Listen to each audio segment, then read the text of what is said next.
nó cứ cho cái này tôi nó mò cho nên tôi nó mò ở xí còn nó cho là nhỏ trẻ nữa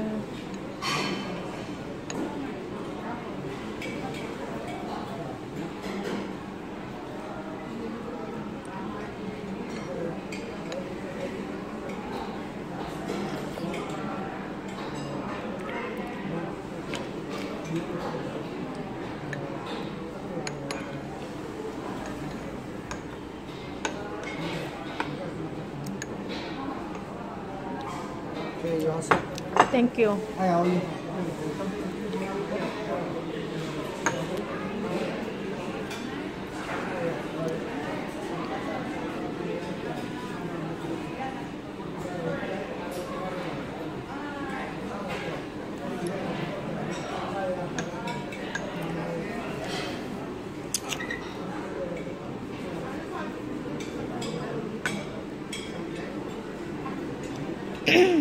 tụi này chỉ một con hè chị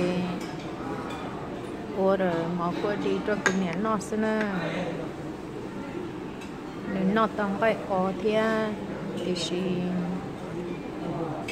sa tết đó mà qua đi nên nó tàu đua nó chạy cụ ủa rồi mà qua đi nó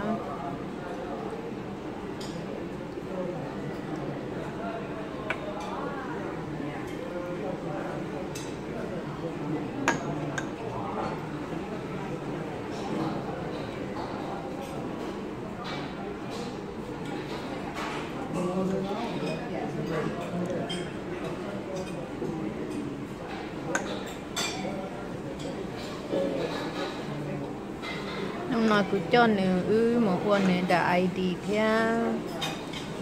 một kho cô lúc chết tại chị tôi nó mỏ xí nó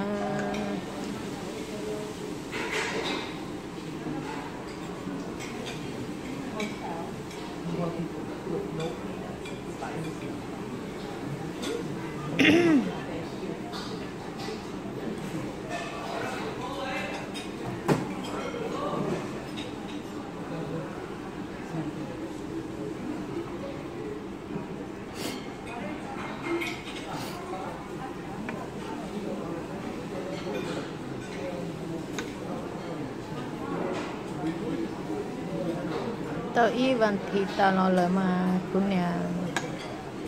nó chỉ tao mỏ theo cho của cho gì học bao xí nữa thì cũng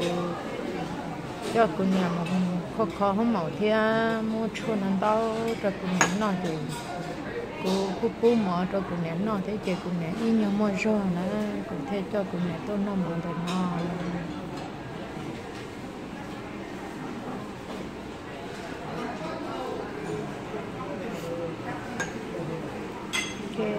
thay lên nó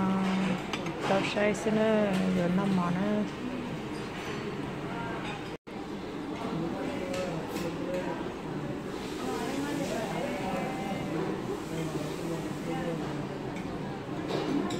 nó cứ cho cái miệng tôi nó mỏ